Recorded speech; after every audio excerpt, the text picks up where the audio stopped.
On imagine souvent l'ADN comme un plan, un code statique. Pourtant, cette merveille moléculaire est bien plus dynamique.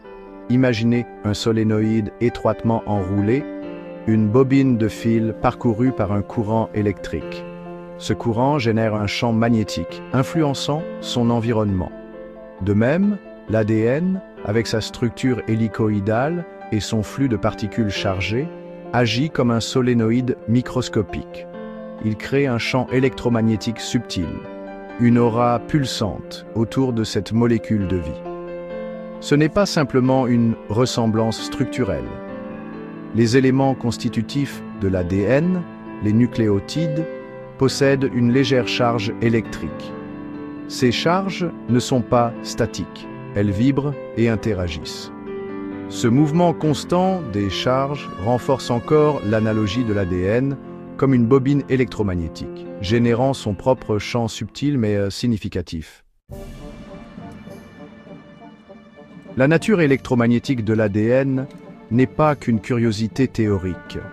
Elle a des implications profondes sur la façon dont l'ADN interagit avec son environnement. Tout comme une radio se syntonise sur des fréquences spécifiques, l'ADN, de par sa nature électromagnétique, est sensible aux champs électromagnétiques environnants. Ces champs peuvent influencer les vibrations des composants chargés de l'ADN. Cette sensibilité pourrait expliquer comment des facteurs externes, comme les rayonnements électromagnétiques, peuvent impacter la stabilité et la fonction de l'ADN. Cette sensibilité ne se limite pas aux champs externes. L'activité électrique au sein d'une cellule, le bourdonnement constant des processus biologiques, génère également des champs électromagnétiques. L'ADN, immergé dans ce milieu interne, est constamment baigné et répond à ces signaux électromagnétiques subtils. Cette interaction bidirectionnelle souligne la relation dynamique entre l'ADN et son environnement, un échange constant d'informations électromagnétiques.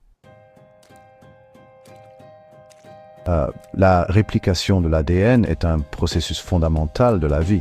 Chaque fois que l'ADN se réplique, ce n'est pas seulement une copie mécanique de l'information, mais aussi une duplication de son champ électromagnétique. Imaginez chaque réplication comme le coup d'un diapason. Tout comme les vibrations du diapason persistent dans l'air, chaque réplication pourrait laisser une empreinte électromagnétique subtile. Ces empreintes, bien que faibles, pourraient s'accumuler au fil des réplications successives. Cela pourrait créer